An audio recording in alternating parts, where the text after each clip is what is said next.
کسی بھی کام کو شروع کرنے سے پہلے ان 5 اقدامات کو ضرور اپنائیں۔ اس بات میں کوئی شک نہیں ہے کہ ہمارے ملک کے نوجوان چاہے تعلیم یافتہ ہوں یا کم پڑھے لکھے مگر صلاحیتوں سے بھرپور ہوتے ہیں۔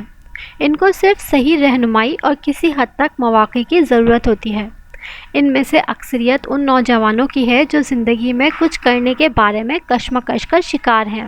اکثر یہ سوال پوچھا جاتا ہے کہ مجھے یہ کرنا ہے، وہ کرنا ہے، بہت کچھ کرنا ہے، مگر کوئی سمجھ نہیں آتی کہ کیسے کروں، کہاں سے شروع کروں۔ تو اس بات کا جواب آج میں آپ کو اس ویڈیو میں بتا رہی ہوں۔ امید ہے کہ میں کسی حد تک آپ کی کنفیوژنز کو دور کرنے میں ضرور مدد کروں گی۔ تو میرے پیارے بھائیوں اور بہنوں، یہ بہت اچھی بات ہے کہ آپ کے اندر ایسی سوچ پیدا ہوتی ہے کہ آپ اپنی صلاحیتوں کا بھرپور استعمال کر کے اس زندگی میں کچھ نہ کچھ کرنے کے بےتاب ہو۔ تو اب آپ نے بس یہ کرنا ہے کہ درج ذیل 5 اقدامات کو اچھے سے سمجھ کر ان پر ترتیب وار عمل کریں۔ سب سے پہلا عمل، ایک لسٹ تیار کریں۔ پہلا کام یہ کرو کہ جو کچھ بھی کرنا چاہتے ہو اسے اپنی سوچوں سے الفاظوں میں منتقل کرو۔ اپنے سب کاموں کو کسی جگہ لکھو، چاہے وہ 500 مختلف کام ہی کیوں نہ ہو۔ اپنے ذہن میں ہر وقت پلنے والے ہر خیالی کام کو حقیقت میں لانے کے لیے انہیں الفاظی شکل دو اور ان کی ایک لسٹ کسی پیپر پر بنا لو۔ دوسرا کام یہ ہے کہ جو انتہائی سمجھداری سے کرنا ہے آپ نے وہ یہ کہ اپنی بنائی گئی لسٹ میں سے اب بہت سے ملتے جلتے یا کسی حد تک ایک جیسے کاموں کو اکٹھا کرنا ہے اور انہیں علیحدہ کرتے جانا ہے۔ مطلب یہ کہ ملتے جلتے کاموں کو آپ نے علیحدہ کر دینا ہے۔ تیسرے اسٹیپ میں اب یہ چیک کرنا ہے کہ وہ کون کون سے کام ہیں جو آپ اپنے موجودہ وسائل اور ریسورسز کو یوز کرتے ہوئے حالات کے اندر رہ کر کر سکتے ہو، یا جن کا آپ کو پتہ ہے کہ کچھ عرصے تک اس کام کے لیے مزید وسائل میسر آ سکتے ہیں۔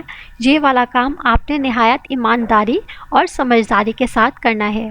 ہوائی تکے نہیں لگانے بلکہ جوش اور جذبات کو ایک سائڈ پر رکھ کر ظاہری وسائل کو دیکھتے ہوئے لسٹ بنانی ہے۔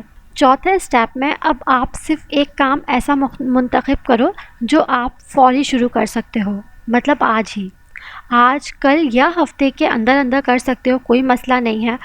وہ کام کہ جس کو مستقل مزاجی سے آپ کر سکو، یہ نہیں کہ تھوڑے دنوں بعد ہی ختم کر کے کسی دوسری طرف چلے جاؤ۔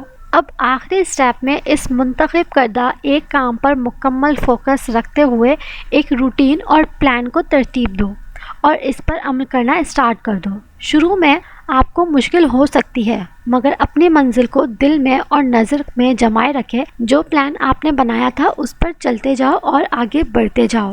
یاد رکھو دوستو کہ بہت کچھ کرنے کے لیے پہلے کسی ایک کام سے شروع کرو۔ اس کو مکمل کرو گے تو اندرونی خوشی کے ساتھ بھرپور خوش اور جوش و جذبے کے ساتھ آپ کو دوسرے کام کرنے میں بھی مدد ملے گی۔ امید کرتی ہوں یہ ویڈیو آپ کو بہت مدد دے گی۔ اگر یہ ویڈیو آپ کو ذرا بھی مدد دے تو اس ویڈیو کو لائک ضرور کیجیے گا اور اپنے عزیز و اقارب اور اپنے دوستوں کے ساتھ بھی شیئر کر سکتے ہو۔